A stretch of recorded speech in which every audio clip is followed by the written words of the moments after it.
Okay, आज हम इसके फ्लाइट पे हम हमारा फर्स्ट मॉड्यूल जो है ना वो हमारे पास इसके फ्लाइट है। अभी तक हमने आप लोगों ने जो है ना डार्ट के बेसिक्स और फ्लटर रेजिडेंशियल विजेट्स आप लोगों ने पढ़ी है। तो अभी हमारा मॉड्यूल 4 नंबर है इसके फ्लाइट। हाँ, इसके फ्लाइट बेसिकली क्या होता है। अम, हम अगर अपने मोबाइल फॉर एग्जांपल अगर हम एक लोकल मोबाइल है ना, मैं आप लोगों को एक छोटी सी एग्जांपल दे दूं कि फॉर एग्जांपल हम लोकली कुछ स्टोर करना चाहते हैं जिसका किसी और बंदे के साथ कोई लेना देना ना हो। फॉर एग्जांपल हम एक्सपेंस मैनेजर बनाते हैं या कुछ इस तरह की मतलब एप्लीकेशन बनाते हैं जिसमें हमें सिर्फ अपनी अपने लिए कोई चीज़ हमने स्टोर करना है। तो उसके लिए हम इसके फ्लाइट भी यूज़ कर सकते हैं, शेयर प्रेफरेंस यूज़ कर सकते हैं, हाइव यूज़ कर सकते हैं। और भी मतलब लोकल स्टोरेज के लिए डेटाबेसेस आपको मिल सकते हैं, तो वो भी हम यूज़ कर सकते हैं। ठीक है। तो यूनिवर्सिटी में आप लोगों ने एसक्यूएल पढ़ा होगा। तो बिल्कुल सेम उसी तरह का स्ट्रक्चर होता है, उसी तरह की चीज़ें होती है। प्राइमरी की होती है, फॉरेन की होती है, मतलब उस तरह की चीज़ें होती है इसके फ्लाइट में। लेकिन शेयर प्रेफरेंस में हमारे पास सिंगल लाइन कोड होता है जिसमें हम मतलब कोई चीज़ स्टोर करते, साइन करते या गेट करते हैं। हाइव में हमारे पास ये होता है ना कि हाइव में हमारे पास मतलब कोई रिलेशनल डेटाबेस नहीं होती है। इसमें हमारे पास नोड्स एंट्रीज होते हैं। फॉर एग्जांपल एक मॉड्यूल क्लास हमने क्रिएट कर दिया और उसको हम स्टोर करना चाहते हैं, तो उसमें डिफरेंट तरह के डेटा वगैरह हो सकते हैं। तो वो हम स्टोर करेंगे, लेकिन ये हम फिर लास्ट में हम करेंगे। ठीक है। तो सबसे पहले अभी हम यहाँ पे आते हैं इसके फ्लाइट पे, लेकिन इसके फ्लाइट में हम यहाँ पे दो तीन चीज़ें जो सबसे पहले हम डिस्कस करना चाहते हैं। तो उसमें हमें पहले नंबर पे आता है singleton ton concept in dot. ठीक है। हम एक काम कर लेते हैं कि यहाँ पे हम एक एप्लीकेशन क्रिएट कर लेते हैं, न्यू फ्लटर प्रोजेक्ट। और यहाँ पे हम उसको उड़ान 43 पेज इसके फ्लाइट। ठीक है। आप लोग यहाँ पे पैकेज नेम वगैरह कोई भी चीज़ दे सकते हैं। ये पैकेज नेम क्या होता है, ये सारी चीज़ें हम एट द एंड जो है ना हम डिस्कस करेंगे। लेकिन अभी के लिए आप लोगों ने यहाँ पे नाम देना है। लेकिन एक चीज़ आप लोग माइंड में रखें, जब भी आप लोग एप्लीकेशन बनाते हैं ना, तो आप लोग यहाँ पे जब इंटर करते हो ना, तो यहाँ पे आप लोगों के पास देखो वो इस तरह का आ रहा है।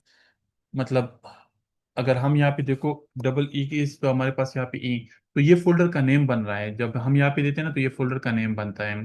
लेकिन अगर आप लोग फॉर एग्जांपल मैंने यहाँ पे काम कर लिया कि मैंने यहाँ पे डेस्कटॉप पे कोई चीज़ मतलब रख ली। अब देखो यहाँ पे मेरे पास अगर मैं डायरेक्टली इस तरह क्रिएट करूंगा ना, तो मेरे पास वो सारी फाइल जो है ना वो डेस्कटॉप पे आ जाएगी। तो मैंने क्या करना है कि मैंने यहाँ पे स्लैश लगा कि इस नेम को मैंने कॉपी करना है और यहाँ पे मैंने लगाना है। तो हमारे पास डेस्कटॉप पे एक फोल्डर क्रिएट हो जाएगा और उसमें हमारे पास उस प्रोजेक्ट की जितनी भी फाइल्स होगी ना वो उस फोल्डर के अंदर होगी। ठीक है। लेकिन अभी इनिशियली आप लोगों के लिए मतलब एंड्रॉइड स्टूडियो जो डिफॉल्ट प्रोजेक्ट है, आप लोगों ने फिलहाल वही वाला पाथ जो है ना आप लोगों ने यूज़ करना है। ठीक है। या कहीं और भी आप लोग रख सकते हो, वो आप लोगों की मर्जी है। तो लेकिन एट द एंड जो है ना स्लेश वो फोल्डर नेम जो है ना आप लोगों ने फॉरगेट नहीं करना है, मतलब आप लोगों ने भूलना नहीं है, वो आप लोगों ने लाजमी डालना है। बाकी ये कुछ डिस्क्रिप्शंस होती है, ये उसका पार्ट हो गया प्रोजेक्ट का। यहाँ पे हम एप्लीकेशंस बनाते, आप लोग प्लगइन्स वगैरह या पैकेजेस वगैरह वो चीज़ें भी बना सकते हो, या मॉड्यूल स्केलेटन या वही चीज़। जो यहाँ पे प्लगइन्स हम बनाते हैं ना या पैकेज हम, ये जो पब डॉट डेव पे आप लोग मतलब डिपेंडेंसीज अपलोड करते हैं ना, या उसके लिए बनती हैं। बाकी यहाँ पे एंड्रॉइड के लिए आप लोग लैंग्वेज सेलेक्ट कर सकते हैं। आईएएस के लिए तो मेरे ख्याल में पहले हम सेलेक्ट करते थे, लेकिन अभी वो सिलेक्शन उसने रिमूव कर दिए। प्लेटफॉर्म हम सेलेक्ट कर सकते हैं, लेकिन अगर इनिशियली हम ये दो भी रख लेना एंड्रॉइड प्लस आईओएस, हम बाकी हम रिमूव कर लें फिर भी कोई मसला नहीं है। ठीक है। ये अगर हमें बाद में चाहिए तो हम बाद में भी ऐड कर सकते हैं, लेकिन अगर पड़े भी रहे कोई मसला नहीं है, क्योंकि इतना मतलब बड़े फोल्डर्स नहीं होते हैं। ठीक है। तो हमने यहाँ पे एक मतलब एप्लीकेशन क्रिएट कर दिया और यहाँ पे हम इसको, अब यहाँ पे हमें सिर्फ बताता है कि मतलब इस नाम का फोल्डर कोई है नहीं, तो आप इसको न्यू क्रिएट करना चाहते हैं। तो मैं कहता हूँ हाँ क्रिएट कर लो। ठीक है। तो यहाँ पे मैं इसको वो कर लेता हूँ। एक मिनट, ये न्यू विंडो में ओपन हो जाएगा। ठीक है। और इसको मैं यहाँ पे वो कर लेता, तो अब यहाँ पे हमारे पास एप्लीकेशन जो है ना वो ओपन हो गई है। तो डिफ़ॉल्ट एप्लीकेशन जो होती है ना वो इस तरह की होती हैं। अच्छा आयशा, आपने मेरे ख्याल में आई थिंक क्वेश्चन किया हुआ था ना। जब भी हम यहाँ पे मतलब अगर आपके पास मैकबुक है ना और आपके एंड्रॉइड स्टूडियो और एक्सपोर्ट वगैरह वो सारी चीज़ें इंस्टॉल हैं, तो आपके पास अगर सेटअप वगैरह हो गया तो आपके पास यहाँ पे ओपन सिमुलेटर का ऑप्शन भी आएगा, और यहाँ पे मेक ओएस का ऑप्शन, अगर मेक ओएस का ऑप्शन आता है तो यहाँ पे मेरे ख्याल में ओपन सिमुलेटर का ऑप्शन भी आना चाहिए। तो हम सिमुलेटर पे भी डायरेक्टली रन कर सकते हैं। मैंने सिमुलेटर ओपन कर दिया, और मैं यहाँ पे सिमुलेटर को सेलेक्ट कर लेता हूँ। ये मेरा आईफोन भी कनेक्टेड है तो उसके साथ भी मैं रन कर सकता हूँ, लेकिन यहाँ पे मेरे पास मतलब सिमुलेटर सेलेक्टेड है तो उस पर मैं रन कर लेता हूँ। लेकिन इनिशियली ये हमारे पास एक फर्स्ट प्रोजेक्ट होता है जब हम मतलब कोड क्रिएट कर लेते हैं। ठीक है। अब इसमें से आप लोगों ने क्या करना है। ठीक है, मैंने कर दिया। अब यहाँ पे मैंने साइड पे मतलब ये ओपन कर दिया, क्या नाम है, आईफोन ओपन कर दिया, सॉरी सिमुलेटर। और ये मेरे पास प्रोजेक्ट ओपन है। तो इनिशियली प्रोजेक्ट में मैं क्या करूँगा कि यहाँ पे मेरे पास जो क्लासेस बनी है ना, तो फिलहाल इसको मैं यहाँ पे रिमूव करूँगा। ठीक है, इसको भी मैं यहाँ पे रिमूव कर लेता हूँ। यहाँ पे मैं क्या कर लेता हूँ कि स्क्रीन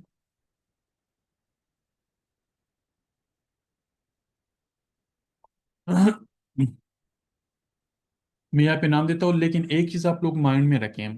देखो यहाँ पे अगर आप लोग क्लास का नेम डिफाइन करते हैं ना, ये चीज बहुत ज्यादा इंपॉर्टेंट है। इसके लिए आप लोगों को मतलब अपने आप को आदी करना पड़ेगा। जो फाइल नेम आप लोग क्रिएट करते हैं ना, वो आप लोग इस तरह, फॉर एग्जांपल आप स्क्रीन डैशबोर्ड में क्रिएट करता हूँ, तो screen underscore dashboard, dash board. ठीक है।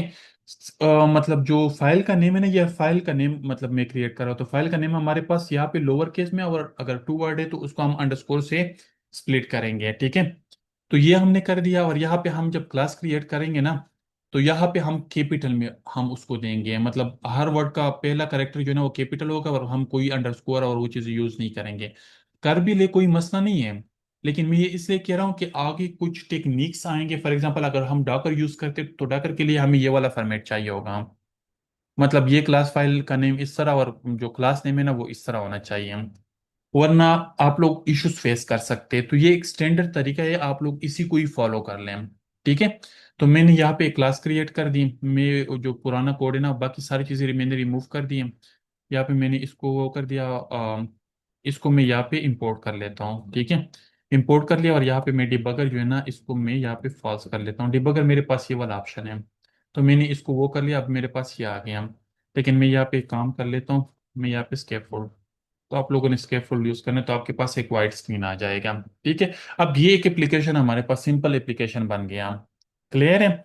लेकिन वो स्टार्ट करने से पहले हम यहाँ पे एक काम कर लेते हैं। देखो, सिंगलटन कंसेप्ट हम उसमें यूज करेंगे, क्या नाम है, इसके फ्लाइट में यूज करेंगे। लेकिन हमारे पास ये बेसिकली होता क्या है, आप लोग पहले ये अंडरस्टैंड कर ले, क्योंकि उधर हम जब यूज करेंगे ना तो आप लोगों को कंफ्यूजन नहीं होनी चाहिए। क्योंकि ये हम मतलब जो हेल्पर में क्लास बनाएंगे ना उसमें हम यूज करेंगे। The singleton pattern in Dart and other object-oriented programming language is a creational design pattern that ensure a class has only one instance throughout the application life cycle। आप लोगों की application run हो गई ना, तो आप लोगों के लिए उस क्लास का एक इंस्टेंस बन जाता है। ठीक है। अगर आप लोगों को लगता है ना, क्योंकि हम डेटाबेस का एक हेल्पर क्लास क्रिएट करेंगे ना यहाँ पे, मैं इसको यहाँ पे वो करता हूँ। यहाँ पे हम एक डेटाबेस का हेल्पर क्लास क्रिएट करेंगे। ठीक है, dB data helper, database helper class. ठीक है, ये वाला क्लास हम क्रिएट करेंगे, इसको हम नाम देंगे, बल्कि हम इसको सिर्फ यहाँ पे क्लास क्रिएट करेंगे। ठीक है, और क्लास भी हम इसी सीक्वेंस में रखेंगे। डी को हम कैपिटल कर लेंगे, और एच को हम कैपिटल कर लेंगे। ठीक है। अब ये वाला क्लास जो है ना, क्योंकि फॉर एग्जांपल यहाँ पे हम कुछ क्लासेस क्रिएट कर लेते हैं, यहाँ पे हम क्रिएट कर लेते हैं स्क्रीन एड अपडेट रिकॉर्ड। अब एक स्क्रीन हम बनाएंगे ना, उसमें हम रिकॉर्ड को ऐड भी करेंगे अपडेट भी करेंगे। ठीक है, एक स्क्रीन हम बनाएंगे यहाँ पे, हमारे पास वो अपडेट वाला वो ही होगा। अच्छा, अब हमारे पास डेटाबेस मतलब इस तरह के मल्टीपल क्लासेस होते हैं। अभी तो फिलहाल मैंने दो क्लासेस बनाए हैं। ठीक है, ये हमारे पास हेल्पर क्लास होगी या डेटाबेस हेल्पर क्लास है, लेकिन हमारे पास एक स्क्रीन है जो हमारे पास ऐड रिकॉर्ड करता है। ठीक है, जहाँ पे हम रिकॉर्ड ऐड करेंगे और अपडेट करेंगे, और एक स्क्रीन है हमारे पास जो मेन स्क्रीन है, यहाँ पे हम रिकॉर्ड लिस्ट करेंगे। तो अब यहाँ पे हम जब लिस्ट करते हैं ना, तो इसके लिए हमें डेटाबेस हेल्पर क्लास जो है ना, हम यहाँ पे भी डिफाइन करेंगे और यहाँ पे भी डिफाइन करेंगे, यहाँ इन क्लासेस में। तो हम जब एक क्लास के अंदर मतलब क्लास का इंस्टेंस हम क्रिएट कर लेते हैं ना, जब दूसरे क्लास का इंस्टेंस हम क्रिएट करते हैं तो इसमें हमारे पास ये होता है ना कि उसका एक अलग इंस्टेंस बनता है। मतलब हमारे पास मेमोरी में दो ऑब्जेक्ट बनेंगे। लेकिन अगर हम सिंगलटन कंसेप्ट यूज करेंगे ना, तो उसमें हमारे पास मेमोरी में सिर्फ एक ही ऑब्जेक्ट बनेगा। और ये सिंगलटन कंसेप्ट जो है ना, ये खुद ही चेक करेगा। ये चेक करेगा कि इस नाम से कोई मतलब इस क्लास का कोई इंस्टेंस ऑलरेडी अगर मेमोरी में पड़ा है, तो उसको मतलब सामने लेके आए, सॉरी उसी को मतलब यूज कर लें। अगर नहीं बना है तो उसको क्रिएट कर लें। तो ये सिंगलटन कंसेप्ट जो होता है ना, ये काम करता है ना, सिंपली ये काम करता है कि ये एक क्लास के इंस्टेंस को बार बार क्रिएट करने से रोकता है। तो इसमें हमारी मेमोरी जो होती है ना, वो क्लीन होती है। ठीक है। प्राइवेट कंस्ट्रक्टर एक हम उसमें डिफाइन कर लेते हैं। ठीक है। उसको हम नाम देते हैं नेम्ड कंस्ट्रक्टर। हम वो हमारे पास एक प्राइवेट कंस्ट्रक्टर होगा। ठीक है। हम उसमें स्टैटिक इंस्टेंस ऑफ वेरिएबल हम डिफाइन कर लेंगे। फॉर एग्जांपल हमने यहाँ पे एक सिंगल टन का कंसेप्ट, मतलब फॉर एग्जांपल की मैं बात कर रहा हूँ, हमने यहाँ पे उसका एक सिंगल इंस्टेंस हम क्रिएट कर लेते हैं यहाँ पे। ठीक है। हमने यहाँ पे डेटाबेस हेल्पर, हमने उसका एक सिंगल इंस्टेंस क्रिएट कर दिया, लेकिन हमारे पास ये क्या होगा, ये हमारे पास नलेबल हम बनाते हैं। आप लोगों में से एक काइंडली एक बंदा नलेबल मतलब क्या कहते हैं, नल सेफ्टी आप लोगों ने पढ़ा है? काइंडली एक बंदा कंफर्म कर ले। नल सेफ्टी आप लोगों ने पढ़ा है? नल सेफ्टी उजैर ने पढ़ाया है मतलब सबको?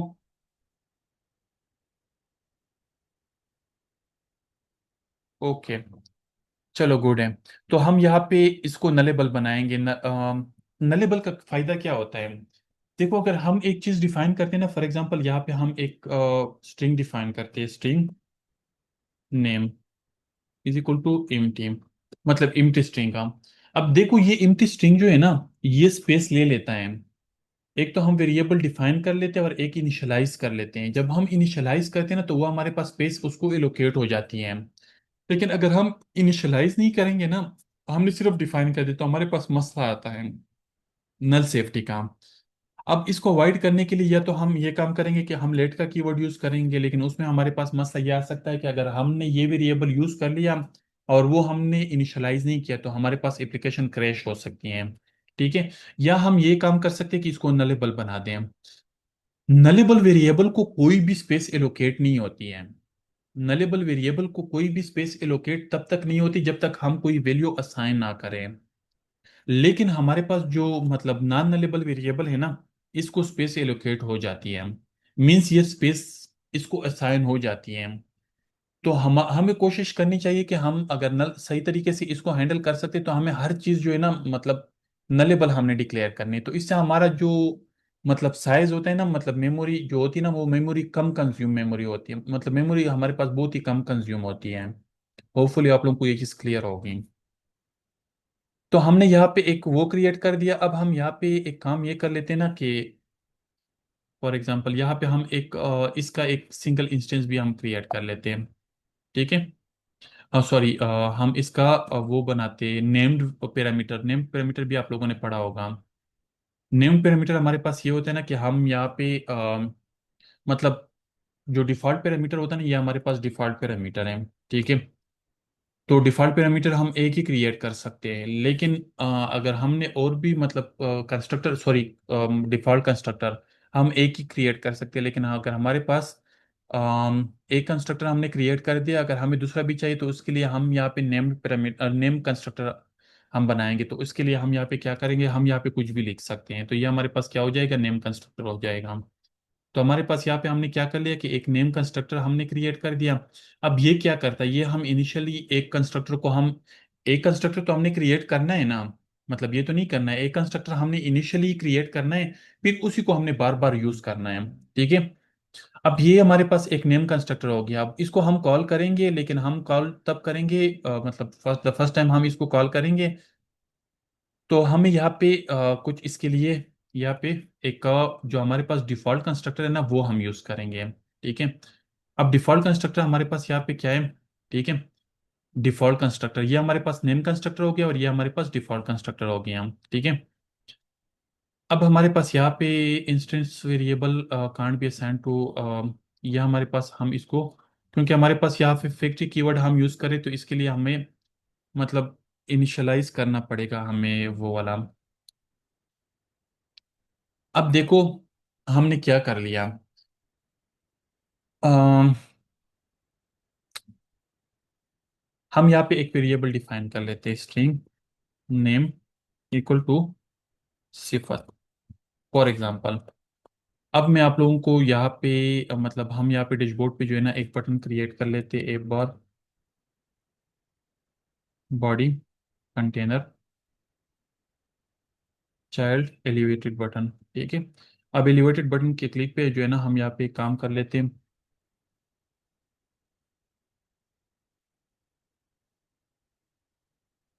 क्लिक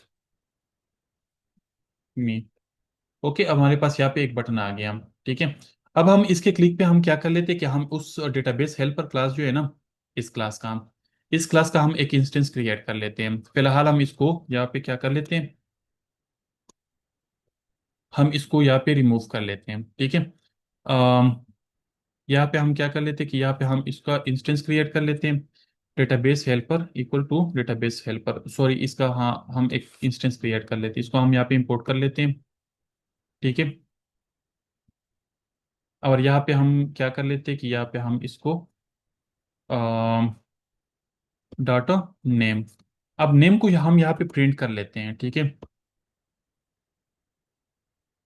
नेम को हमने यहाँ पे प्रिंट कर लिया, ठीक है। अब हम यहाँ पे आते,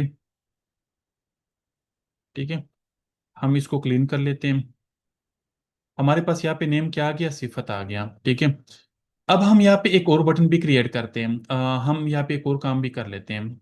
हम यहाँ पे एक काम ये कर लेते हैं ना कि इस के बाद जो है ना हम इसी इसी ऑब्जेक्ट को यूज करते हुए जो है ना हम यहाँ पे क्या नाम देते हैं, यहाँ पे हम इसको मोशन नाम देते हैं, ठीक है। और हम यहाँ पे दोबारा से इसको प्रिंट कर लेते हैं। अब ये सेम ऑब्जेक्ट हमने यूज किया हुआ है, ठीक है। तो हम यहाँ पे क्या कर लेते हैं, अब ये देखो हमारे पास फर्स्ट सिफत आ गया, फिर हमारे पास मोशन आ गया। अब हम क्या कर लेते हैं कि यहाँ पे हम एक दूसरा बटन भी हम क्रिएट कर लेते हैं,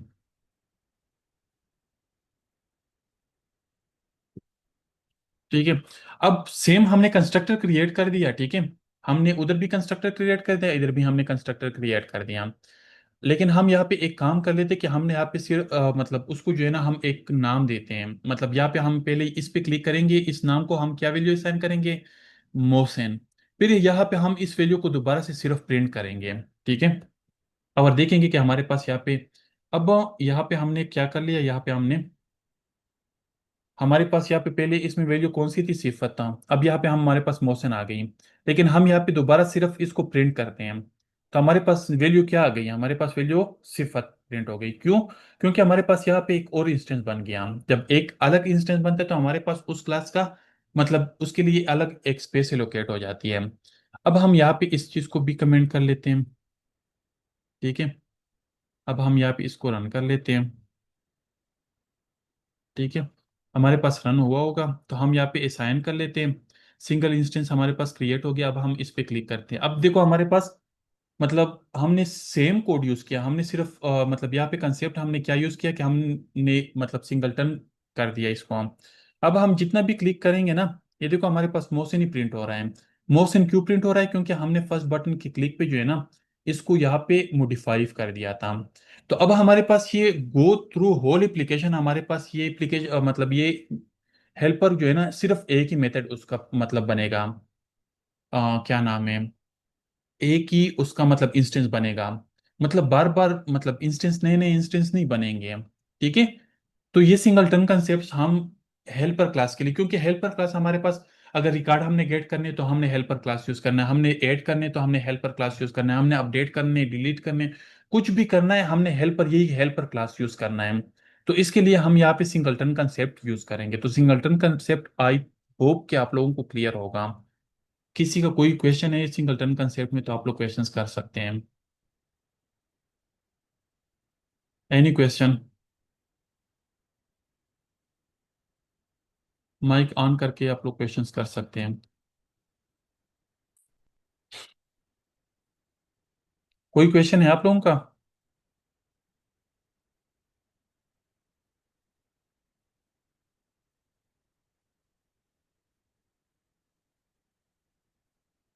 किसी का कोई क्वेश्चन नहीं है? सबको क्लियर है?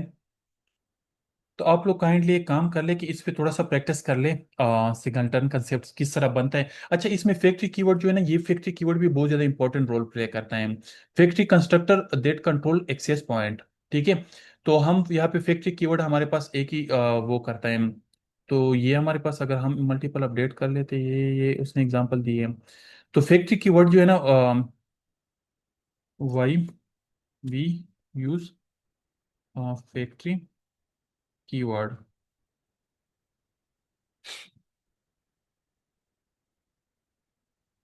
in that we use to define a factory constructor, and the primary reasons to use factory constructor is to gain control over the object creation process, which is regular or generative constructor does not allow। मतलब वो multiple constructor create करने को allow नहीं करता है। मतलब एक तो हमने यहाँ पे कंडीशन लगाई हुई है ना कि अगर हमारे पास ये इंस्टेंस जो है ना not equal to double equal to null है, तो हमारे पास यहाँ पे इंस्टेंस क्रिएट कर ले, अदरवाइज उसी इंस्टेंस को रिटर्न कर ले।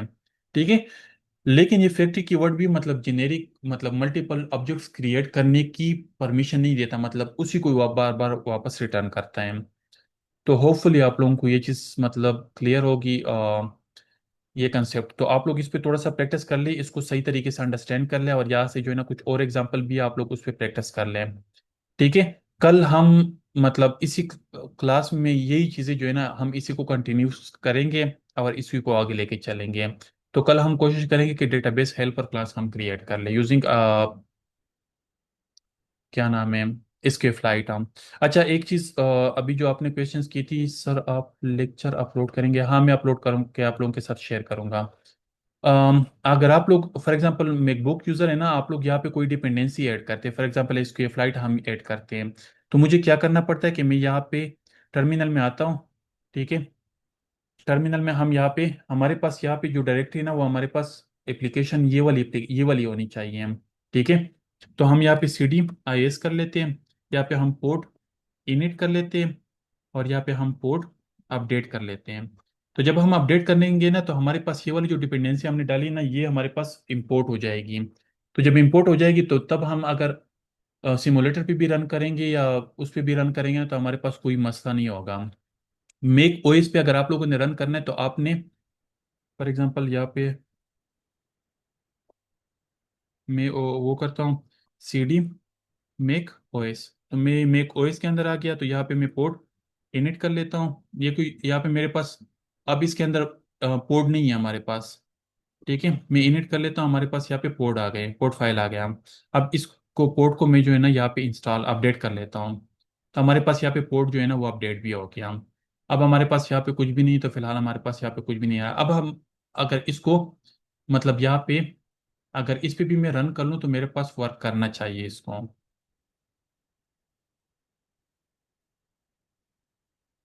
आयशा, आई थिंक आपका माइंड क्लियर होगा।